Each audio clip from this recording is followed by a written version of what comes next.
Thank you very much. Thank you, everybody. It's a big day. Should be fun. I don't know. You'll maybe find reasons why it's not, but I can't imagine because we have a lot of great things happening. It's been a very strong week and a very strong weekend. Before we begin, let me say a few words about the historic events that took place over the last few days. On Saturday, my administration helped broker a full and immediate ceasefire, I think a permanent one, between India and Pakistan, ending a dangerous conflict of two nations with lots of nuclear weapons. And they were going at it hot and heavy, and it was seemingly not going to stop. And I'm very proud to let you know that the leadership of India and Pakistan was unwavering, powerful, but unwavering in both cases, and having these, they really were, from the standpoint of having the strength and the wisdom and fortitude to fully know and to understand the gravity of the situation. And we helped a lot. And we helped also with trade. I said, come on, we're going to do a lot of trade with you guys. Let's stop it. Let's stop it. If you stop it, we're doing trade. If you don't stop it, we're not going to do any trade. People have never really used trade the way I used it. That I can tell you. And all of a sudden they said, I think we're going to stop. And they have. And they did it for a lot of reasons, but trade is a big one. We're going to do a lot of trade with Pakistan. We're going to do a lot of trade with India. We're negotiating with India right now. We're going to be soon negotiating with Pakistan. And we stopped the nuclear conflict. I think it could have been a bad nuclear war. Millions of people could have been killed, so I'm very proud of that. I also want to thank Vice President Vance and Secretary of State Rubio for their work and efforts. They worked very hard on that. We also, as you know, created a situation where the Houthis, for the first time ever, have ceased firing, and they've let it be known that they're not going to be firing at American ships anymore. Not going to be firing at Americans anymore. This was a heavy barrage that lasted for approximately 50 days. And as you know, they've been in war essentially for forever. But over the last 10 years, they've been very difficult for other countries. Nobody was able to do what we did. But they stopped, and we take their word for it. Their surrogates and them directly said, we don't want to do this anymore. And so we were satisfied with that. In addition, yesterday we achieved a total reset with China after productive talks in Geneva. Both sides now agreed to reduce the tariffs imposed after April 2nd to 10% for 90 days as negotiators continue on the larger structural issues. And I want to tell you that a couple of things. First of all, that doesn't include the tariffs that are already on, that are our tariffs. And it doesn't include tariffs on cars, steel, aluminum, things such as that, or tariffs that may be imposed on pharmaceuticals, because we want to bring the pharmaceutical businesses back to the United States, and they're already starting to come back now based on tariffs. Because they don't want to pay 25, 50, or 100% tariffs, so they're moving them back to the United States. I spoke to Tim Cook this morning, and he's going to, I think, even up his numbers, $500 billion. He's going to be building a lot of plants in the United States for Apple, and we look forward to that. I really do look forward to that. But the talks in Geneva were very friendly. The relationship is very good. We're not looking to hurt China. China was being hurt very badly. They were closing up factories. They were having a lot of unrest. And they were very happy to be able to do something with us. And the relationship is very, very good. I'll speak to President Xi maybe at the end of the week. We have some other things we're doing. But one of the biggest things that we're doing, and I don't know if people realize this, but we made a great deal with China, great trade deal, but it was a much bigger deal originally, and then they canceled it right in the last day. Some of you faces I remember were there when that happened. I remember you. And we had a deal where they opened up their country to trade with the United States. And they took that away at the last moment, and then I canceled the whole thing. And then 6 months later, we ended up doing a smaller deal, but it was a big deal. It was $50 billion worth of product that they were going to purchase from our farmers, et cetera. And we agreed to that. People thought it was 15 because they were doing 15. We made it 50 because I misunderstood the 15. I said, you got to get 50. Because when I asked, if you remember the story, when I asked, what are we doing with them? My Secretary of Agriculture at the time, Sonny Perdue, said, sir, it's about 15 billion and we're asking for 15. And I thought he said 50. So I said, so they came back with the deal at 15. And I said, no way, I want 50 because you said 50. They said, sir, we didn't say that. Anyway, bottom line, I said, go back and ask for 50. And they gave us 50. And they were honoring the deal. And we would call them up a lot for the corn and for the wheat and for everything. They were honoring the deal. And then when Biden got in, they no longer honored the deal. There was nobody to call. I would call on an average of once every 2 weeks to say, come on, you have to speed it up a little bit. And our farmers were doing great. I said to them, buy more land and bigger tractors, if you remember. That's what happened. But the deal was a very good deal. But the best part of the deal was that we opened up China. China agreed to open itself up to American business to go in. And it would have been a great thing, I think, for China. They would be able to see things that they haven't seen. They would be able to buy products that they had never been able to buy. Would have been great for American business. I think it would have brought unity between China, better unity between China and the United States.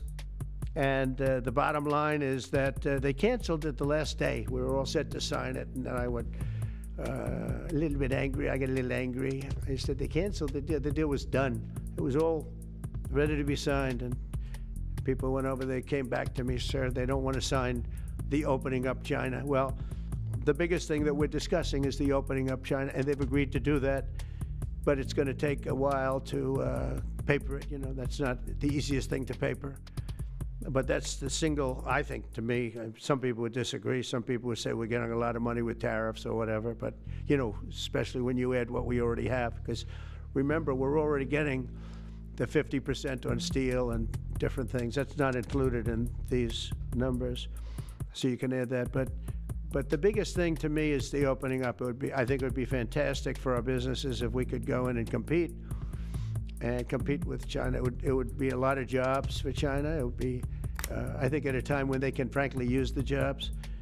And that's what we're talking about. So that's a very, very important element to add. So when Scott, I watched him speak the other day, and I think he didn't want to say it, but I said, it's okay to say it. Look, if we don't get it, we don't get it. But if we don't get it, it won't be a positive thing.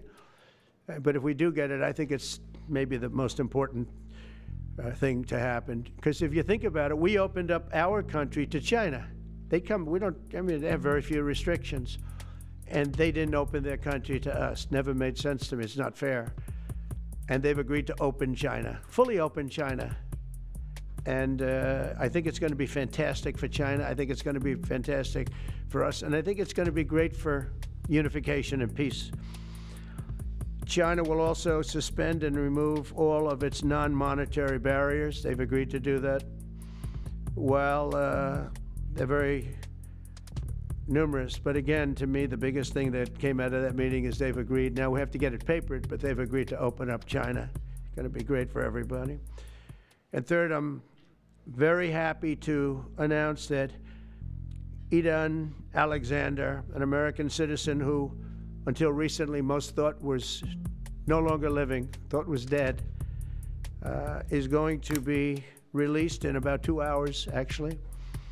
And he's going to be released before the eyes of Steve Witkoff, who has done a fantastic job. I know a lot of people, they have a lot of talent. I know Steve, he had a lot of talent. But I know a lot of people with a lot of talent, but there's one that I thought had a special way about him, special personality. Aside from being a good deal maker, had a special way about him, and it was Steve. Knew very little about the subject matter, who does? But he learned it in about 2 hours. and he's been fantastic. So I want to just thank Steve. But they're going to be releasing Idan in about 2 hours from now, or sometime today, let's say. And again, they thought he was dead just a short while ago. His parents are so happy. They're so happy. So it's, as you know, Idan's the only American citizen who's captured and held hostage by Hamas since October 7th, 2023. And he's coming home to his parents, which is really great news. I mean, to me, it's big news. They thought he was dead. So that's that. So we'll be heading there, and we'll be seeing 3 primary countries. You know all about that: Saudi Arabia, UAE, Qatar. On Thursday's meeting with Russia and Ukraine is very important. I was very insistent that that meeting take place. I think good things can come out of that meeting. Stop the bloodshed of the horrible, it's a bloodbath. But that 5,000 more, it's really much more, I'm trying to be conservative, more than 5,000 soldiers. Russian, they're not American soldiers, they're from Russia, they're from Ukraine, but they're people. They're human souls, and they're being killed at levels that we haven't seen since the Second World War. And it's every week. A lot of drone fighting. It's a whole new form of warfare, and it's violent and vicious.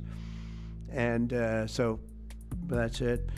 I'd like to go back to China just for a second. They're very heavy on the fentanyl. We're charging them, as you know, 20% for the fact that they send fentanyl into our country. And they've agreed that they're going to stop that. And, you know, they'll be rewarded by not having to pay, you know, hundreds of billions of dollars in tariffs. So the fentanyl should stop. It comes from China. It's amazing. And comes through our southern border, comes through our northern border too, comes through Canada, and comes through our southern border, much more through the southern border. But so that's a very important subject to me, because everybody in this room has lost friends or people that have family members that have died of fentanyl. So there's a big incentive for China to stop, and I take them at their word. They're going to work on that, I think, very hard. And one thing, when they work on something, they get it done. So now I'm about to depart on a historic visit. Some of you are going with us to, as I said, Saudi Arabia, Qatar, and United Arab Emirates.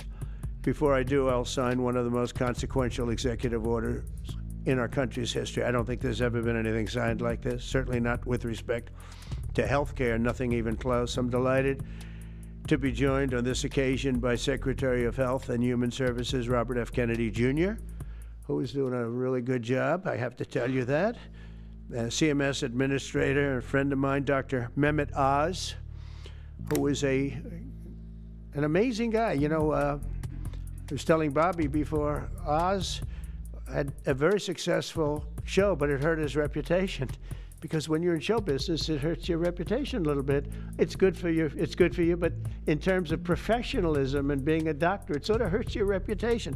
This guy went to the best schools, was the best, I mean, top of the line. Then he did a television show, became a success, made a lot of money, all that stuff, but it sort of hurt him. And you know who I compare that to? I hate to say this, but a special woman, Jeanine Pirro. She was the toughest, smartest DA, maybe in our countries, in our cities and states history, New York. She was really tough, really sharp. Then she did a show, and people didn't think of her quite the same way. She became more of an entertainment person, like Oz. Oz is not an entertainer. He's not really an entertainer, if you know the real story. And she isn't either. She is unbelievable. She was one of the strongest district attorneys in the history of New York, highly respected, very tough, went after the drug dealers at a level that you don't see today anymore. And hopefully she's given up a tremendous, she's leaving the #1 show on cable television, one of the #1 shows on television, period, The Five, but they've got great people left behind, but she was a big part of it. And so I equated to that. Jeanine Pirro is unbelievable. FDA Commissioner Dr. Marty Makary, with a reputation that's second to none, and the job he's doing already has been fantastic. Thank you, Marty. And Director of National Institute of Health, Jay Bhattacharya, who has been, as you know, from Stanford, so highly regarded, and have all been working with us very hard on this. And the question they would ask, being a little bit new to the government aspect of it, is why doesn't somebody fight the drug price situation, meaning equalization? There's a term, it's called equalization. Nobody wants to mention that term. And I'm not knocking the drug companies. I'm really more knocking the countries than the drug companies, because they're forced to do things. But the drug lobby is the strongest lobby in this country, they say, the drug lobby. It's between that and lawyers. And they have a lot of power. But starting today, the United States will no longer subsidize the health care of foreign countries, which is what we were doing. We're subsidizing others' health care. Countries where they paid a small fraction of what, for the same drug, that what we pay many, many times more for. And we'll no longer tolerate profiteering and price gouging from Big Pharma. But again, it was really the countries that forced Big Pharma to do things that, frankly, I'm not sure they really felt comfortable doing. But they've gotten away with it, these countries. European Union has been brutal. And the drug companies actually told me stories. It was just brutal how they forced them. And European Union suing all our companies, Apple, Google, Meta. They're suing all of our companies. They end up, they have judges that are European Union-centric, and they get rewarded $15 billion, $17 billion, $20 billion, and they use that to run their operation. Not going to happen any longer, that I can tell you. So what's been happening is we've been subsidizing other countries throughout the world, not just in Europe, throughout the world. European Union was the most difficult, from what I understand. I mean, I'll tell you a story. A friend of mine who's a businessman, very, very, very top guy. Most of you would have heard of him. A highly neurotic, brilliant businessman, seriously overweight, and he takes the fat shot drug. And he called me up, and he said, President, he calls me, he used to call me Donald, now he calls me President, so that's nice respect. But he's a rough guy, smart guy, very successful, very rich. I wouldn't even know how we would know this, but because he's got comments. President, could I ask you a question? What? I'm in London, and I just paid for this damn fat drug I take. I said, it's not working. He said, I just paid $88. And in New York, I pay $1,300. What the hell is going on? He said, so I checked, and it's the same box, made in the same plant, by the same company. It's the identical pill that I buy in New York. And here I'm paying $88 in London. In New York, I'm paying $1,300. Now, this is a great businessman, but he's not familiar with this crazy situation that we have. But he was stunned. But it was just one of those stories. And I brought it up with the drug companies, represented by somebody who's very, very smart, good person too. And we argued about it for about half hour, and then finally he just said, because they can't justify it, he just said, look, you got me. I can no longer they've been justifying this crap for years. They said, oh, it's research and development. Well, I said, well, research and development, other countries should pay research and development too. It's for their benefit. It was just one of those things. And the other countries would set a price, and they'd meet the price, and they'd say, if you don't meet the price, you can't sell it in our country. I said, well, then you walk away, and they'll call you back and they'll sell it in the country. But now they'll have to do that. So for the first time in many years, we'll slash the cost of prescription drugs, and we will bring fairness to America. Drug prices will come down by much more, really, if you think 59. If you think of a drug that is sometimes 10 times more expensive, it's much more than the 59%. It depends on the way you want to analyze it, but in one way you could analyze it that way. But between 59 and 80, and I guess even 90%.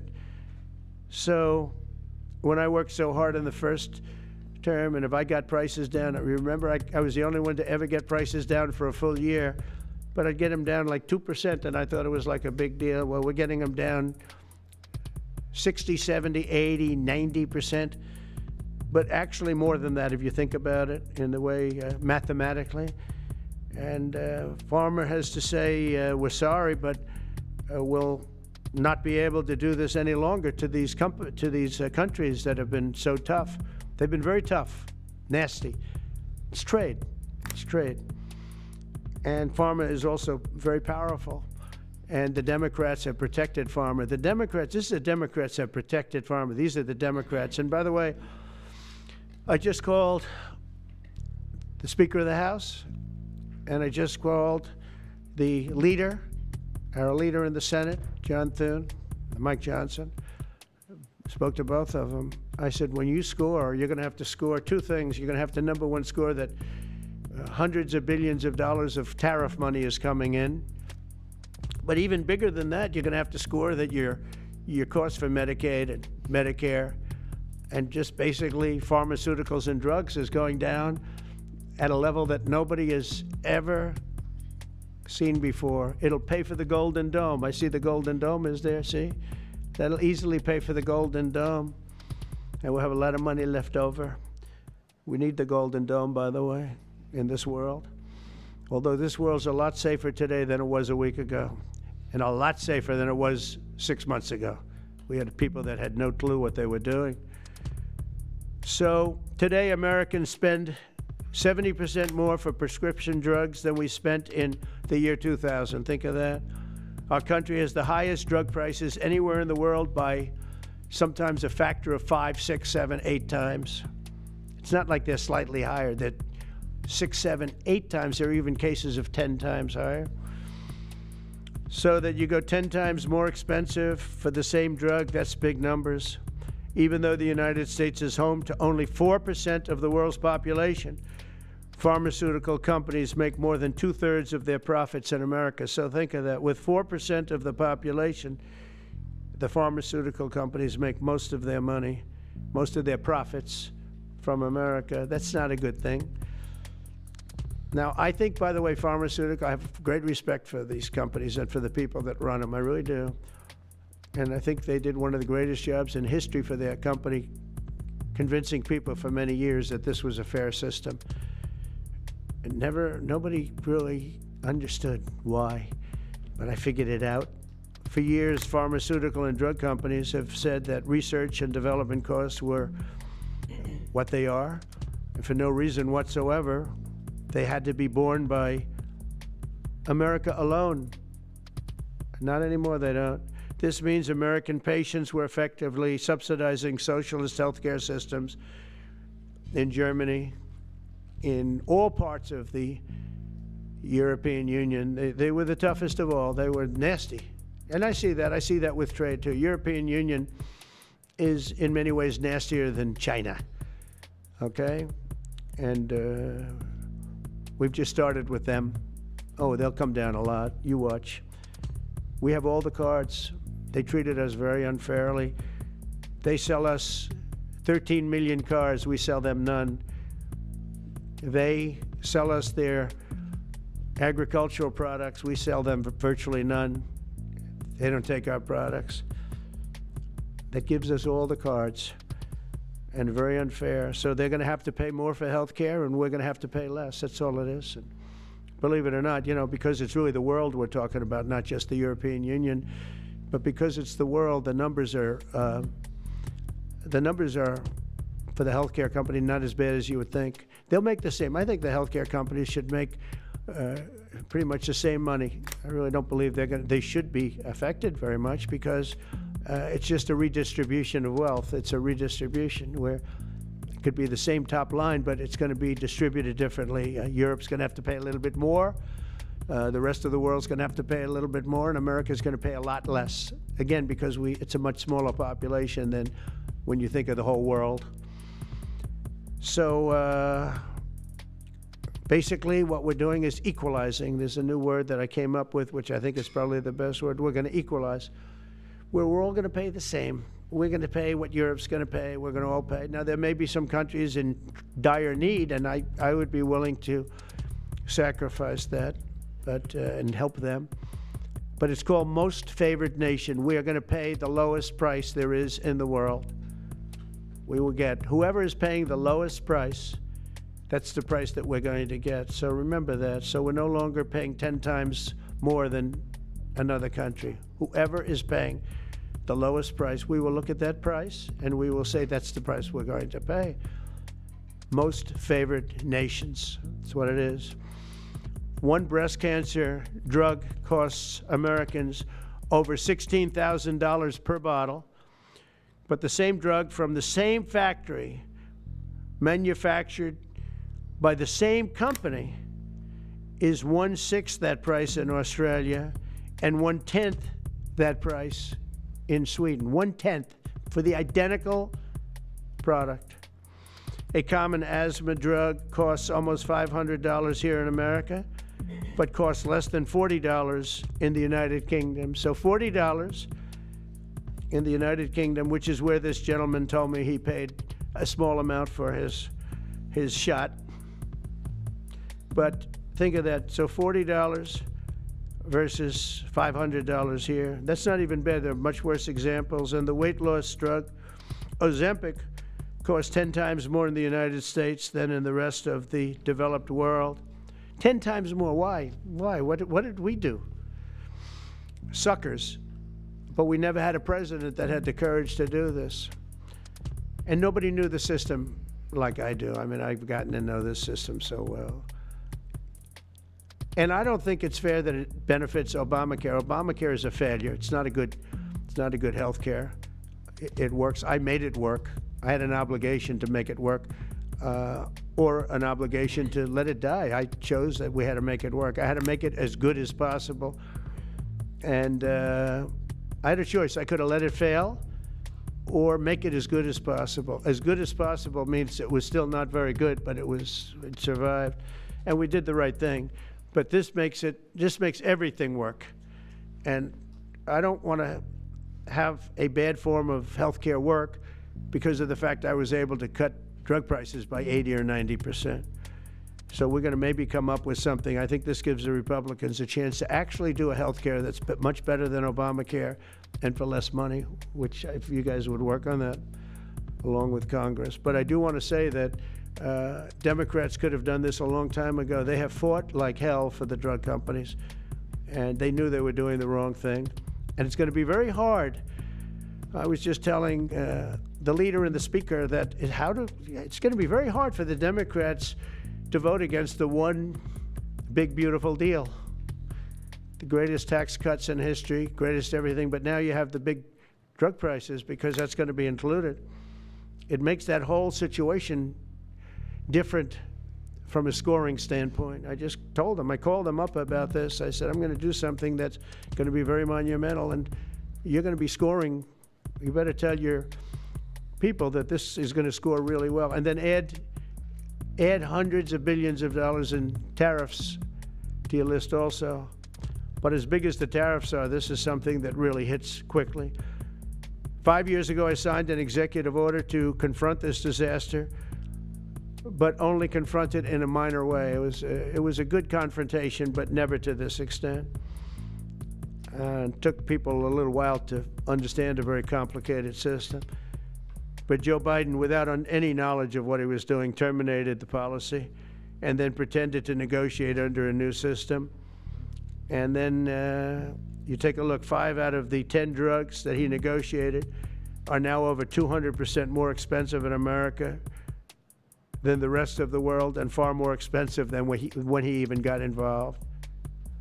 Much more expensive than when he got involved. Joe Biden's plan was as you know, because you wrote about it, you don't say it very loudly, but it was a very big failure, was his whole presidency. First, I'm directing the U.S. Trade Representatives and Department of Commerce to begin investigations into foreign nations that extort drug companies by blocking their products unless they accept bottom line and very low dollar amounts for their product, unfairly shifting the cost burden onto American patients. and we'll be taking a look at that very strongly. The biggest thing we're going to do is we're going to tell those countries, like those represented by the European Union, that that game is up. Sorry. And if they want to get cute, then they don't have to sell cars into the United States anymore. It's a very big subject. And they won't get cute, because I'll defend the drug companies from that standpoint. They were given a price by the European Unions and other countries. This is what you do. This is what we're going to pay. We're not going to pay any more. Let America pay the difference, because there was a big shortfall. Let America pay it. And that's what we did, but we're not doing it anymore. Next, my administration will secure what we're calling most favored nations drug pricing. The principle is simple. Whatever the lowest price paid for a drug in other developed countries, that is the price that Americans will pay. And we're using the term other developed countries because there are some countries that need some additional help, and that's fine. I think that's very good. Some prescription drug and pharmaceutical prices will be reduced almost immediately by 50 to 80 to 90%. Big Pharma will either abide by this principle voluntarily or will use the power of the federal government to ensure that we are paying the same price as other countries. To accelerate these price restrictions and reductions, my administration will also cut out the middlemen. We're going to totally cut out the famous middlemen. Nobody knows who they are, middlemen. I've been hearing the term for 25 years, middlemen. I don't know who they are, but they're rich. That I can tell you. We're going to cut out the middlemen and facilitate the direct sale of drugs at the most favored nation price directly to the American citizen. So we're cutting out, Bobby, the middlemen. It's so important, right? You got to do that. They're worse than the drug companies. They don't even make a product, and they make a fortune. It's very smart business people, that I can tell you. If companies make no significant progress toward most favored nation pricing, which we will insist that they do, so I think I'm wasting time talking about it. We're going to insist upon it. And we'll insist, and we're going to help the drug companies with the other nations, because those other nations do a lot of trading with us. They need our trade, just like China needed us very badly. They need us just as badly. We will do whatever we have to with trade, just like we did some great things with trade with India and Pakistan. It really helped the situation, very heated situation. Could have lost millions of people, more than millions. I mean, many millions of people. And they want to do business with America, but we never used our powers that way. We never knew how. We never had people that knew how to do that. We'll also open up America's market to safe and legal imports of affordable drugs from other countries, putting dramatic downward pressure on prices. And if necessary, we'll investigate the drug companies, and we'll, in particular, investigate the countries that are doing this, and we will add it onto the price that we charge them for doing business in America. In other words, we'll add it onto tariffs if they don't do what is right, which is everybody should equalize. Everybody should pay the same price. And special interests may not like this very much, but the American people will. I am doing this for the American people. I'm doing this against the most powerful lobby in the world, probably the drug lobby, drug and pharmaceutical lobby. But it's one of the most important orders, I think, that's ever been signed, certainly with regard to health care or health in the history of our country, and it's an honor to be a part of it. And I'd like to ask Robert F. Kennedy to say a few words, please. Thank you. Thank you, Mr. President. This is an extraordinary day. This is an issue that, I grew up in the Democratic Party, and every major Democratic leader for 20 years has been making this promise to the American people. This was the fulcrum of Bernie Sanders' runs for presidency, that he was going to eliminate this discrepancy between Europe and the United States. But as it turns out, none of them were doing it. It's one of these promises that politicians make to their constituents, knowing that they'll never have to do it. And the reason they'll never have to do it is because they know that Congress is controlled in so many ways by the pharmaceutical industry. There's at least one pharmaceutical lobbyist for every congressman, every senator in Capitol Hill, and every member of the Supreme Court. By some estimates, 3. pharmaceutical companies, the industry itself spends 3 times what the next largest lobbyist spends on lobbying. So this was an issue that people talked about, but nobody wanted to do anything because it was radioactive. They knew you couldn't get it by Congress. We now have a president who is a man of his word, who has the courage. President Trump was taking money from the pharmaceutical industry too. I think they gave you $100 million. But he can't be bought, unlike most of the politicians in this country. And he is standing here for the American people. I don't know what, there's writers like Lord Elizabeth Warren or Robert Reich who are saying that President Trump is on this side of the oligarchs. There has never been a president more willing to stand up to the oligarchs than President Donald Trump. And I'm very, very proud of you, Mr. President, for your courage, I'll say, because I don't want to be crude, your intestinal fortitude, your stiff spine, and your willingness to stand up for the American people. We have 4.2% of the world's population. Our country represents 75% of the revenues for pharmaceutical companies. We spend in our country $1,126 per capita on drugs. In Britain, they spend about $240. They spend 1/5 of what we do. And this is true across Europe. And the drug companies, Europeans, if you ask them, it made no sense what they were saying. America has to pay for this innovation or it's not going to happen. What President Trump is saying to our European partners is you've got to raise the amount that you're paying for those drugs and pay for your share of the innovation. That the United States is no longer subsidizing that. If the Europeans raise the price of their drugs by just 20%, that is $10 trillion that can be spent on innovation, and the health of all people all across the globe is going to increase because we're going to have better products. So I'm just so grateful to be here today. I never thought that this would happen in my lifetime. I have a couple of kids who are Democrats, are big Bernie Sanders fans, and when I told them that this was going to happen, they had tears in their eyes because they thought this is never going to happen in our lifetime, and we finally have a president who's willing to stand up for the American people. Thank you, and Dr. Oz. Thank you, Secretary Kennedy. This is the most powerful executive order on pharmacy pricing and healthcare ever in the history of our nation. And it's only happening because we have a president with the fortitude, the guts to stand up to the withering criticism and lobbying that's going to occur as soon as folks hear about the executive order. So on behalf of the child in Philadelphia who's got an autoimmune disease with a $1,000 a month drug, or the older woman in Los Angeles who's on a blood thinner who can't afford her copay, I want to thank President Trump. God bless you for having the guts to take on this industry. Thank you, sir. Thank you very much. So let's talk about the details a little bit. And this is primarily about equalization, as President Trump said. It's about fairness. Think of NATO as a metaphor. When President Trump said, you've got to pay a little more so it makes sense for all of us, they came up. And the European countries contributed. The same thing we believe will happen in this situation. Most people who have thought about this process agree that it is patently unfair to tolerate the numbers that Secretary Kennedy and President Trump have reflected to you. On this chart to my left is a list of the 10 drugs that were negotiated in the IRA.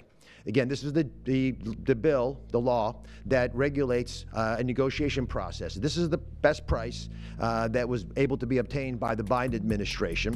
And if you look at these numbers, they actually reflect how much on top of the most favored nation price was being paid by the United States. So the closest to me, Bob, you can point to the Jardiance, the closest one, 289%, the one that's closest to you.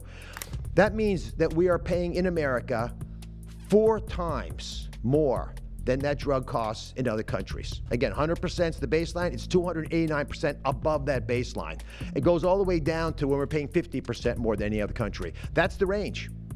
As was pointed out by President Trump, half the time we're paying 3 times more than is paid in other countries. It doesn't make any sense for the system. That stated, President Trump has over and over again indicated, and Secretary Kennedy reflected as well, we want innovation. We want our technology partners doing the best they can to make the best solutions for drugs to cure as many people in America and around the world as possible. By getting our allies to pay a bit more, as they should be, and they should have for many years been doing, will course correct a problem that's gotten out of hand. And by doing that in a thoughtful, effective way, we're going to be able to get the pharmaceutical industry whole. Those jobs will still be here, will still be productive, will still be curing cancer and a slew of other ailments that plague humanity. America will still be the leader in this space, but we'll be paying the appropriate amount, the right-sized amount for those tasks. So over the next 30 days, the 4 of us up here, together with people standing in the back of this room who are doing a lot of the heavy lifting, are going to be approaching pharmaceutical companies to talk specifically about what we want the most favored nation price to be based on the best data we have. We're looking forward to a thoughtful interaction with these corporate leaders, many of whom we've spoken to and in quiet will agree the system is not right the way it is. They're patriotic Americans. They want what's right. But the fact that in my lifetime, as Secretary Kennedy said, for the first time, we have a thoughtful and aggressive approach thanks to President Trump, on taking on the special interests, should give all Americans confidence that this is an administration that stands for fairness, and it should chill the waters for those who believe they can push us away from our North Star, which is to take care of the American people. Mr. President, God bless you. Thank you. Jay, you want to go next? So I teach economics at Stanford as well as health policy. And one thing that's really, really simple in economics is that when you have a persistent price difference for the same product between 2 countries, there's something deeply wrong. And what President Trump has done is a historic measure that should have been done a long time ago. What we're going to do is make sure that those prices become much closer to equal, like a competitive market you'd expect. Right now what's happening is the American people are subsidizing in large fraction the research and development efforts for drug companies around the world by the higher prices that we pay. With this new order, Europe will share the burden of that. And in fact, if you may think of it as like as somehow it's going after drug companies, actually it's helping drug companies. Because what we're also going to do with this order, what President Trump has done with this order, is he's said to European governments, look, if you are taking advantage of the drug companies by forcing them to charge very, very low prices, we're going to defend American drug companies in Europe. At the same time, we're standing up for the American consumer who's been paying far too high prices for far too long. I can go back decades to point to congressional report after government report after government report of tremendously high drug prices, much higher than the rest of the world, and nothing has been done about it until this moment. And I'm really, really proud, President Trump, that you've done this. I'm really proud to be included in this and looking forward to the work ahead. Thank you. Thank you, Mr. President. On behalf of the many doctors I've talked to about this very issue, thank you for taking the bull by the horns. Presidents on both sides of the aisle have talked about this and floated it and said they've wanted to do it, so you've had the courage to do it. Thank you. I've been a surgical oncologist at Johns Hopkins for 22 years, and I have seen patients suffer.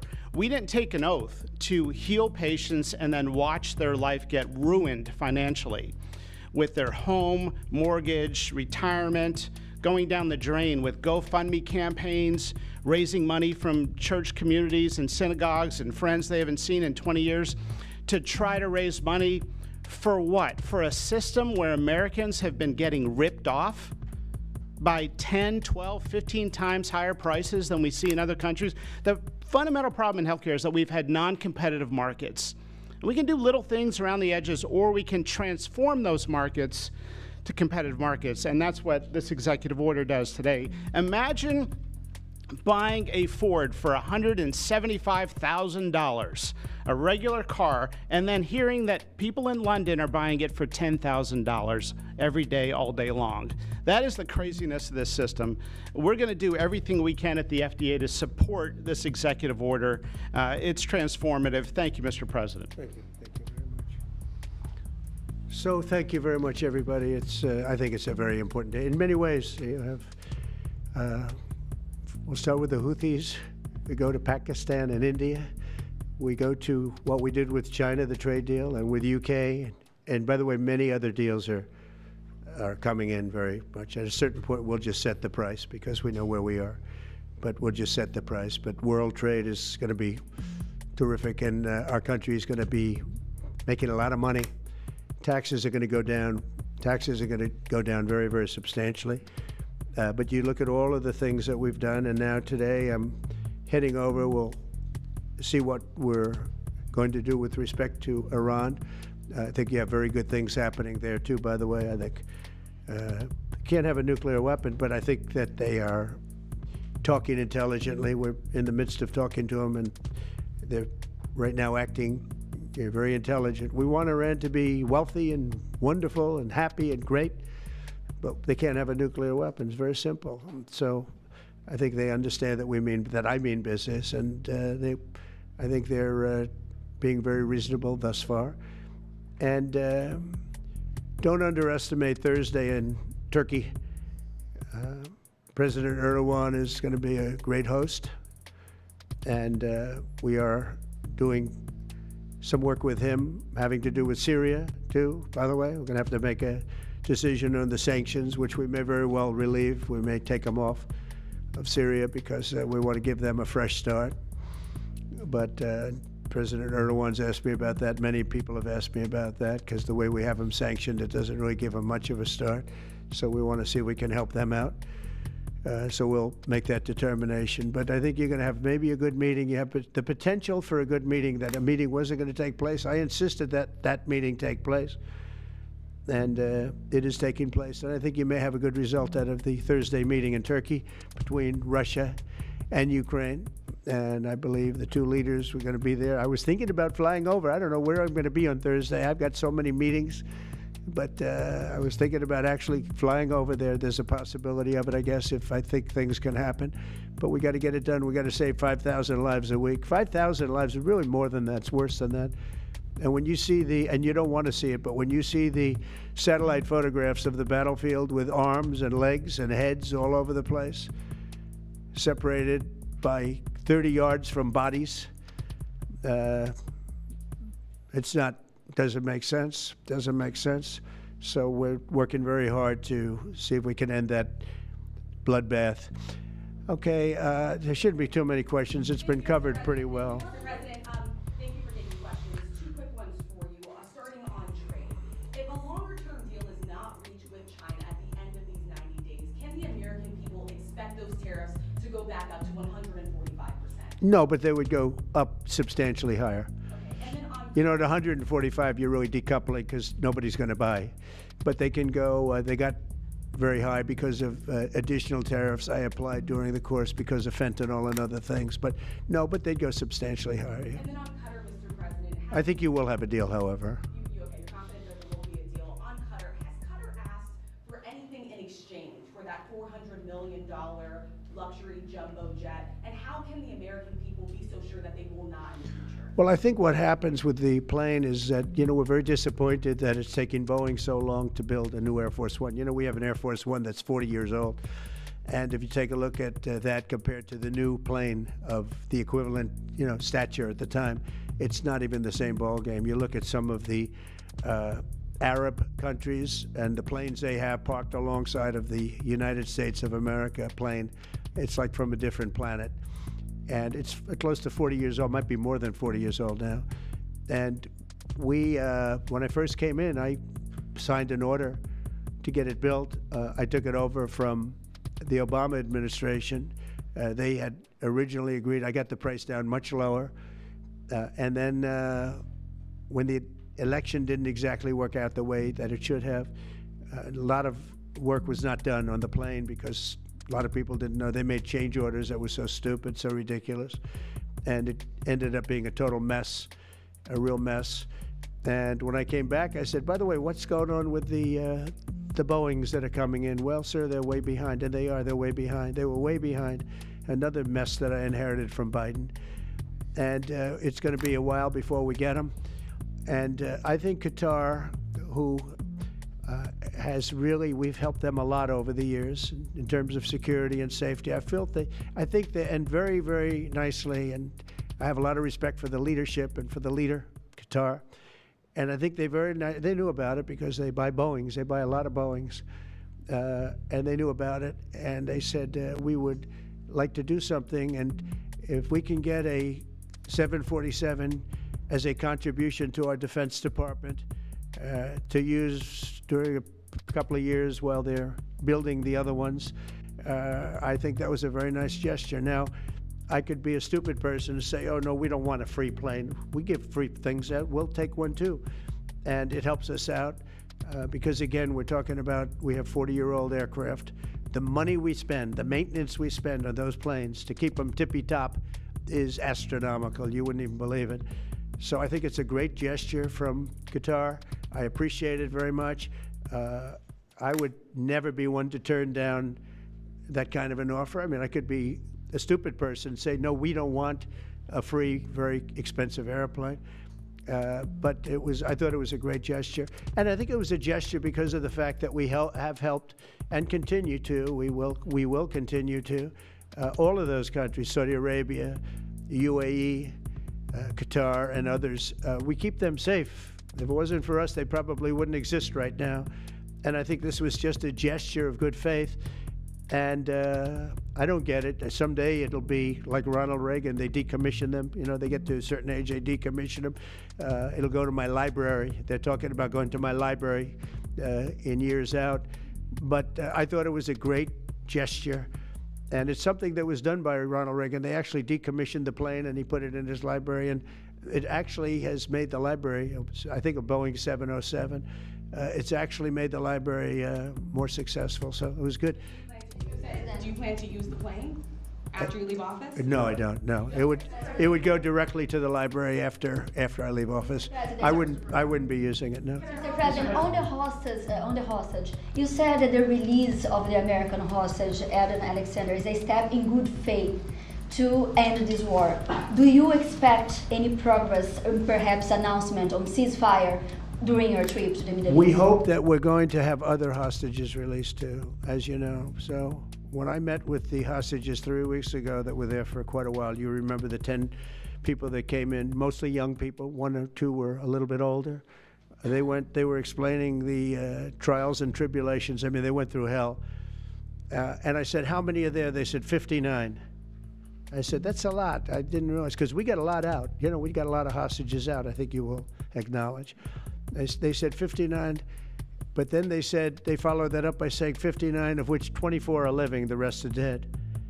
But the people whose son, mostly son, I think 1 daughter in this case, but mostly sons are there, or husbands are there, those people want the dead bodies as much as they want the live body. I have a mother that calls me, but came up to me when I first met her, and she said, sir, please get my son out. He's dead, but they have his body. And I asked her about that, and it's as though he were alive. The level of wanting that body back is the same. It couldn't be any more, as though he were alive. So, you know, getting the bodies back is very important. That could be a thing having to do with the religion. It could be same. I was amazed at the level of importance. It's the same as if the son or husband or whatever was alive. So they said 59. In fact, they came in with a number 59 written out on like a sign on their chest. But they came to thank me for getting them out. And I said, what does the 59 mean? They said, well, that means there are 59 people. But then they said, but 24 are living. Now it's 21. The number's 21. So now it's actually, we'll get Eitan today. We think we're getting him today. So it's 20. So they have 20 live hostages there. The rest are dead bodies. Mr. President, are you open to negotiating your tariffs on cars, steel, and aluminum with China or any other country? Well, we're not even talking about that. We're bringing the car business back into this country. We have commitments, not only commitments, they've already started construction on many plants. They've left Mexico in a few cases. In a few cases, they've left Canada. They're not going to build in Canada. They're going to build here because we have the market. And the tariffs have been amazing. The election and the tariffs. November 5th was a big day, and on top of that, of course, you wouldn't have the tariffs without the election, I guess, if you look at it. But we have at least 11 committed massive car factories that are going to be built, that are in the process of being built. And some are going through, some have actually started. We also have renovations of existing factories where they weren't utilizing the full factory from years gone by, and now they're under full renovation. They'll be opening up full factories in a very short period of time. Our car industry is, I think we're going to have the #1 industry. You know, if you look at Japan and these others, they do tremendously with cars, and they can do that too. But you know, if they want to sell cars in the United States, they're going to have to build factories in the United States, because I'm interested in cars for the United States. Now, one other thing is, in our tax bill, we're giving not only no tax on tips, no tax on Social Security, no tax on overtime, but also we're going to get a deduction for people that borrow money to buy a car if it's made in America. If it's not, we have no interest. On the meeting with between President Putin as well as President Zelensky, if President Putin doesn't show up to these talks in person in Turkey, will you join Europe in putting higher sanctions on If I felt it would be important toward getting the deal done, I'm the one that insisted on the meeting. They couldn't get a meeting because one said ceasefire, one said no ceasefire. It was going back and forth. I said, look, at this point, we got to stop it. Just go to the meeting. The meeting's been set. Go to the meeting on Thursday. And if I thought it would be helpful, I don't know where I'm going to be at that particular point. I'll be someplace in the Middle East, but I would fly there if I thought it would be helpful. Yeah, please. Refugees. I want to ask you about South African refugees. Dozens of Afrikaners who claim discrimination in their home country are heading to the United States, Right. where your administration is going to welcome them as refugees. Now, this comes as you've halted virtually all refugee admissions for people fleeing famine and war from countries like Sudan, the Democratic Republic of Congo. Why are you creating an expedited path into the country for Afrikaners but not others? Because they're being killed, and we don't want to see people be killed. Now, South Africa leadership is coming to see me, I understand, sometime next week.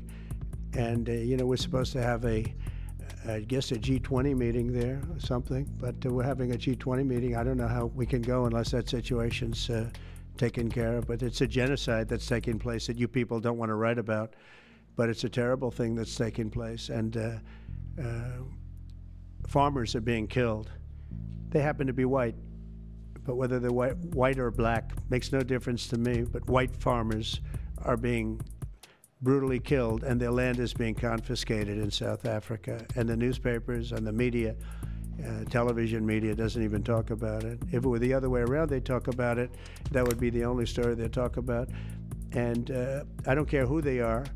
I don't care about their race, their color. I don't care about their height, their weight. I don't care about anything. I just know that what's happening is terrible. I have people that live in South Africa. They say it's a terrible situation taking place. So we've essentially extended citizenship to those people to escape from that violence and come here. Yeah. Please. Yeah, Mr. President, thank you. Are you letting China off the hook for these 90 days, and do you really believe that they will follow through with non-tariff barriers and remove those? Non-monetary tariffs, yeah. Yeah, I think they're going to follow through. I think they want it very badly. I think they want the deal very badly. Again, this doesn't include the steel tariffs that I put on a long time ago that Biden tried to get off, but he couldn't get them off because it was too much money. You know, I took in hundreds of billions of dollars from China, what a lot of people don't know, but we put on the tariffs originally. And if I didn't do that, we wouldn't have a steel industry today. Now we have a thriving steel industry. It'll be thriving much more with what we're doing because this is the next level. But it doesn't include that, doesn't include cars, doesn't include pharmaceuticals when we do that. And the reason we're doing that will be to get them to come back into the country. You know, there are, again, I always say it because a lot of people forget, but if a company like Eli Lilly, which is making a massive investment in the United States right now. They're building many, many plants. They've already started like 7 of them, many plants, but they are not going to be tariffed. There's no tariff cost. So they're all doing that. They're all coming back to the United States. I mean, I'll tell you what, I hope I get the benefit of watching this because, as president, because, you know, it takes a little while to do this stuff. and we're doing it early in the administration.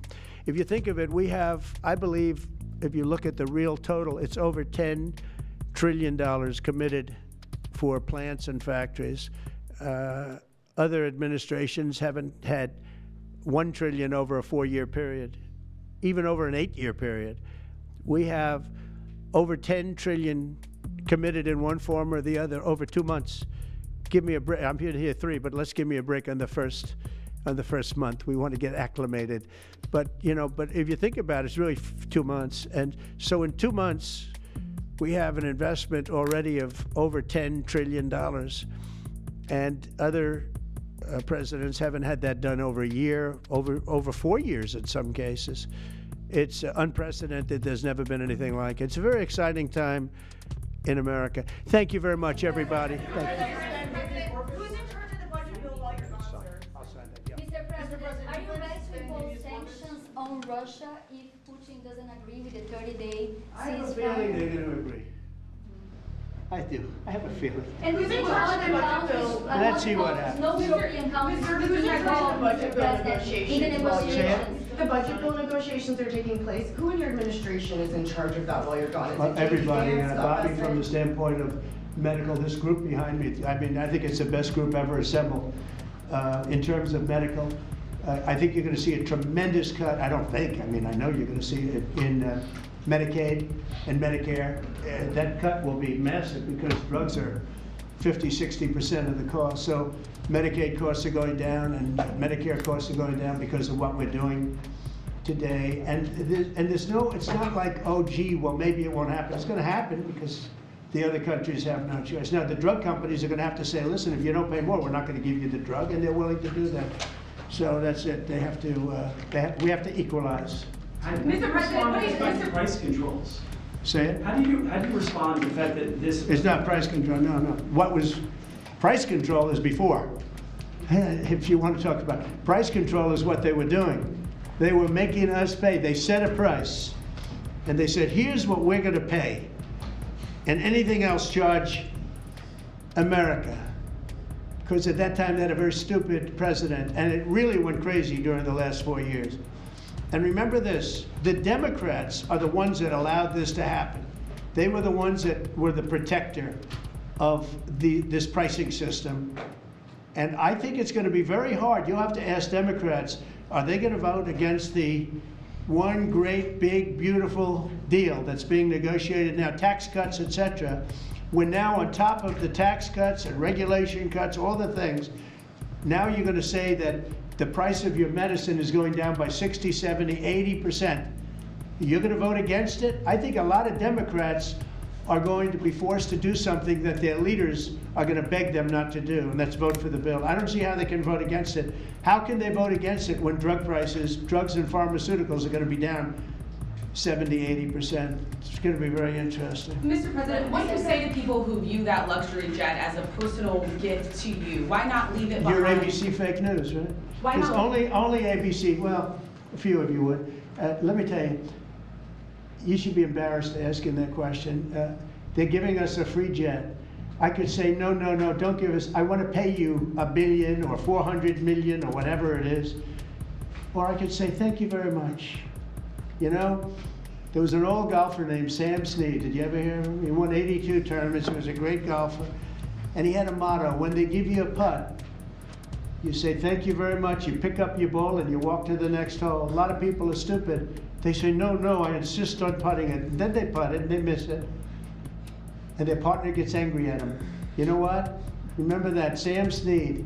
When they give you a putt, you pick it up and you walk to the next hole and you say, thank you very much. Respectfully, Mr. sir, President, as a businessman, some people may Mr. look at this and President. say, have you ever been given a gift worth millions of dollars and then not received It's anything? not a gift to else? me, it's a gift to the Department of Defense.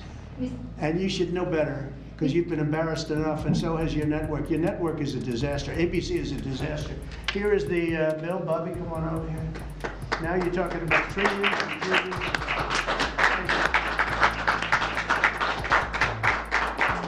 Thank you very much, everybody. Mr. President, quick question about Turkey. Thank you very much. Thank you, sir. Let us know your thoughts in the comments. Don't forget to like and subscribe for more trending events.